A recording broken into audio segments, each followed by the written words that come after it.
Assalamualaikum warahmatullahi wabarakatuh. Perkenalkan, nama saya Silvi Sri Mulyani, absen 33.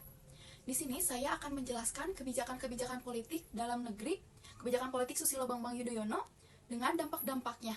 Selama masa jabatannya, Susilo Bambang Yudhoyono atau SBY telah menciptakan beberapa kebijakan politik dalam negeri yang penting. Nah, yang pertama yaitu Kabinet Indonesia Bersatu. SBY dan Yusuf Kala membentuk Kabinet Indonesia Bersatu.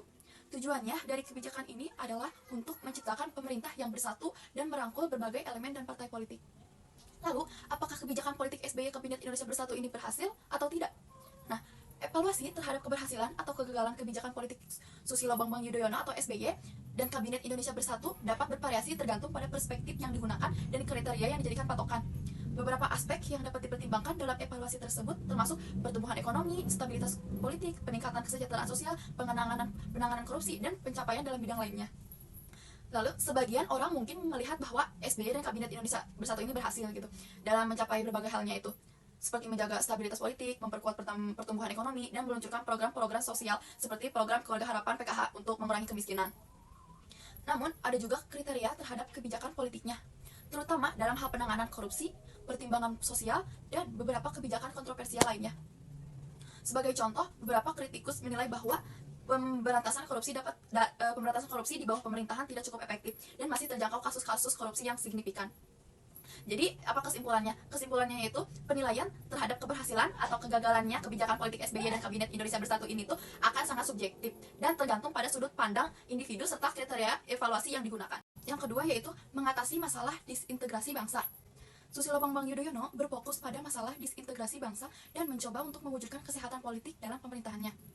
Nah, lalu apakah kebijakan politik Susilo Bambang Yudhoyono dalam mengatasi masalah disintegrasi bangsa ini berhasil atau tidak?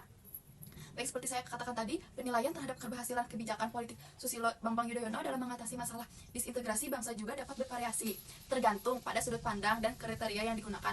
Beberapa faktor yang dapat dipertimbangkan dalam evaluasi tersebut meliputi stabilitas politik, harmoni antar etnis dan agama, serta upaya dalam memperkuat kesatuan dan integrasi nasional. Di satu sisi, beberapa pihak mungkin melihat bahwa SBY berhasil menjaga stabilitas politik dan menekankan pentingnya kesatuan nasional melalui berbagai program dan kebijakan yang mengedepankan persatuan dan keragaman sebagai kekuatan bangsa. Selain itu, upaya-upaya dialog antar etnis dan agama juga dilakukan untuk memperkuat harmoni sosial.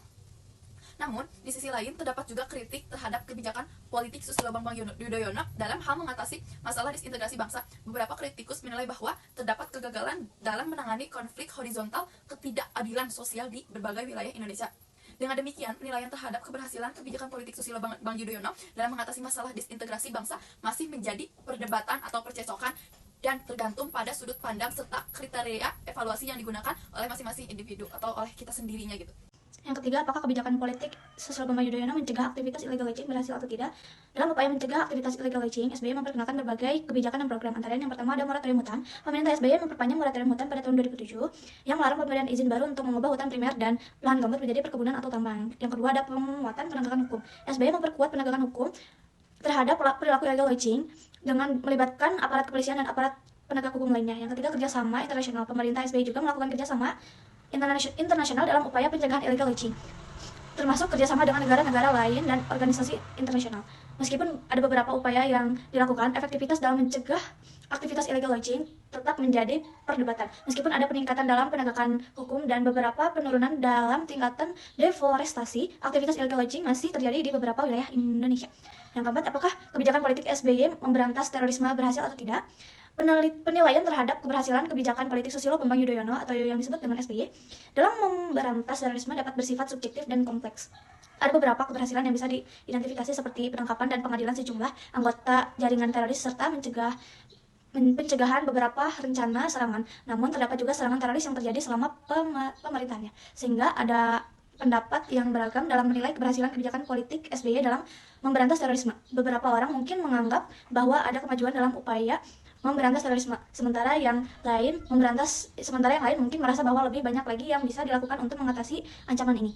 Sebelumnya, perkenalkan, nama saya Akbar Maulana Ismail. Di sini saya akan menjelaskan kebijakan politik luar negeri dari Susilo Bambang Yudhoyono. Pertama ada outward looking.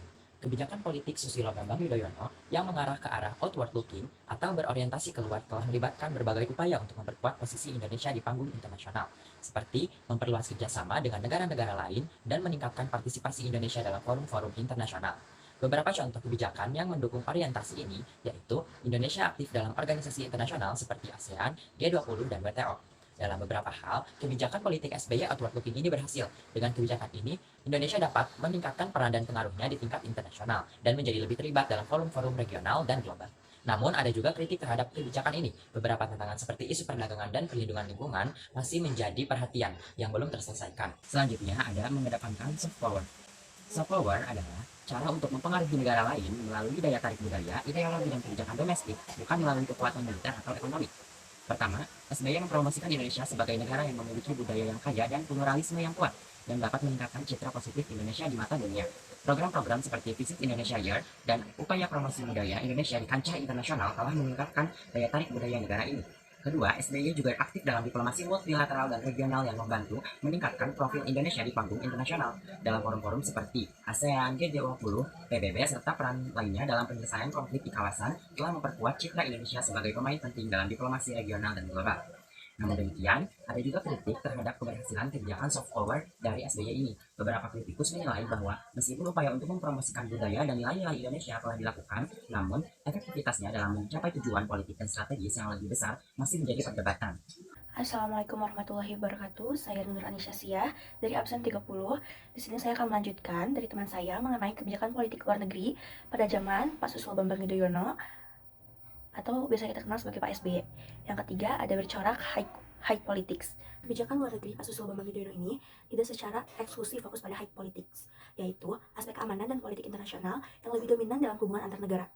Pak SBY juga menekankan pentingnya soft power, kerjasama ekonomi, dan isu-isu sosial dalam kebijakan luar negerinya. Meskipun demikian, Pak SBY juga memperhatikan aspek high politics dalam kebijakan luar negerinya. Beberapa contoh kebijakan yang mencerminkan fokus pada high politics, termasuk peningkatan kerjasama keamanan dengan negara-negara lain, penanganan konflik di kawasan, dan partisipasi aktif Indonesia dalam forum-forum keamanan regional dan internasional. Nah, dalam penilaian apakah kebijakan luar negeri Pak SBY berhasil dalam high politics tergantung pada sudut pandang dan kriteria yang digunakan. Beberapa pencapaian seperti peningkatan profil keamanan Indonesia di tingkat regional dan internasional serta penanganan konflik di kawasan dapat dianggap sebagai keberhasilan dalam high politics. Namun, ada juga aspek yang masih menjadi tantangan seperti penanganan isu-isu keamanan internal dan upaya untuk memperkuat peran Indonesia sebagai pemain penting dalam geopolitik regional. Nah, yang keempat, ada meningkatkan pengaruh Indonesia. Nah, lalu penilaian terhadap apakah kebijakan luar negeri Pak SBY yang berhasil meningkatkan pengaruh Indonesia juga dapat bervariasi tergantung pada perspektif yang digunakan. Ada beberapa faktor yang dapat dipertimbangkan dalam evaluasi ini. Yang pertama, ada partisipasi dalam forum internasional. SBY aktif dalam partisipasi Indonesia dalam forum-forum internasional seperti ASEAN, G20, dan PBB. Ini membantu meningkatkan profil Indonesia di panggung internasional dan memberikan kesempatan bagi Indonesia untuk berperan aktif dalam isu-isu global. Yang kedua, ada diplomasi ekonomi. SBY memperkuat diplomasi ekonomi Indonesia dengan mengadakan berbagai kesepakatan perdagangan dan investasi dengan negara-negara lain. Ini juga membantu meningkatkan hubungan ekonomi Indonesia dengan negara-negara mitra dan mendukung pertumbuhan ekonomi domestik. Lalu yang ketiga, yang terakhir, ada penanganan konflik regional. Indonesia di bawah pemerintah Pak SBY berperan dalam penanganan konflik regional, seperti dalam kasus penyelesaian konflik di Aceh dan upaya penengahan konflik di berbagai wilayah, yang dapat meningkatkan citra Indonesia sebagai pemimpin regional yang stabil dan damai. Namun demikian, ada juga kritik terhadap kebijakan luar negeri Pak SBY ini, yang menilai bahwa pengaruh Indonesia mungkin belum maksimal. Misalnya, beberapa kritikus menyoroti kebijakan yang dianggap tidak cukup tegas terhadap isu-isu hak asasi manusia di dalam dan di luar negeri.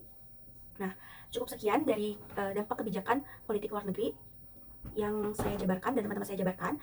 Terima kasih. Wassalamualaikum warahmatullahi wabarakatuh.